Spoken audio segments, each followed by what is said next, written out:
मोदी सरकार के कार्यकाल के 9 सालों ने ये साबित कर दिया है कि इरादे अगर नेक हो तो जनता की अदालत के साथ साथ देश की सर्वोच्च अदालत में भी विजय हासिल की जा सकती है। आइए आपको 5 ऐसे मुद्दों के बारे में बताते हैं जब विपक्ष के लाख आरोपों के बाद भी सुप्रीम कोर्ट ने सरकार के काम को सही ठहराते हुए सुप्रीम मोहर लगा दी। नोटबंदी 2016। 8 नवंबर 2016 को पीएम मोदी ने जैसे ही नोटबंदी का ऐलान किया, विपक्ष गलत आर्थिक फैसला बताकर इसे सुप्रीम कोर्ट तक खींच के ले गया। नतीजा क्या हुआ? सुप्रीम कोर्ट की 5 जजों की बेंच में 5 में से 4 जजों ने नोटबंदी को सही ठहराया। जो जज पक्ष में भी नहीं थे, उन्होंने भी कहा कि ये निर्णय अच्छी तरह से सोच और अच्छे इरादे से लिया गया था। आर्थिक आरक्षण 2019। मोदी सरकार ने सामान्य वर्ग के गरीब युवाओं को नौकरियों में, शैक्षणिक संस्थानों में 10% आरक्षण का प्रावधान बनाया, लेकिन विपक्ष ने गरीबों की मदद करने वाले इस कदम को भी चुनावी दांव बता दिया और मामला फिर सुप्रीम कोर्ट पहुंच गया।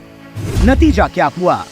सुप्रीम कोर्ट की 5 जजों की बेंच में 3 जजों ने आर्थिक रूप से कमजोर सामान्य वर्ग के युवाओं को 10% आरक्षण देने को सही माना। मतलब सुप्रीम कोर्ट ने मोदी सरकार के फैसले पर दूसरी बार मुहर लगा दी। राफेल 2016। राफेल डील के बहाने भी कांग्रेस ने मोदी सरकार को फंसाने के लिए खूब हो हल्ला किया। यहाँ तक आरोप लगा दिए कि राफेल डील सबसे बड़ा रक्षा घोटाला है। अंत में ये मामला भी सुप्रीम कोर्ट पहुंच गया। नतीजा क्या हुआ?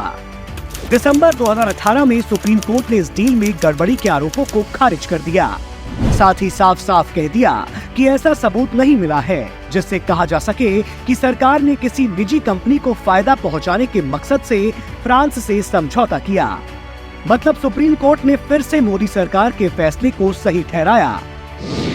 Central Vista 2021। Central Vista project को लेकर भी विपक्ष ने मोदी सरकार को खूब बदनाम करने की कोशिश की। राहुल गांधी ने इस प्रोजेक्ट को आपराधिक बर्बादी तक बता दिया था, लेकिन जनवरी 2021 में सुप्रीम कोर्ट की 3 जजों की बेंच में से 2 जजों ने सेंट्रल विस्टा प्रोजेक्ट को हरी झंडी दे दी। फिर से मोदी सरकार के फैसले को सही साबित कर दिया। अनुच्छेद 370 2019। सालों की तैयारी और जद्दोजहद के बाद मोदी सरकार कश्मीर के माथे से 370 का दाग मिटा पाई थी, लेकिन इंडिया अलायंस में शामिल कुछ पार्टियों ने इस नासूर को फिर से जीवित रखने के इरादे से सुप्रीम कोर्ट में पहुंचा दिया। नतीजा क्या हुआ?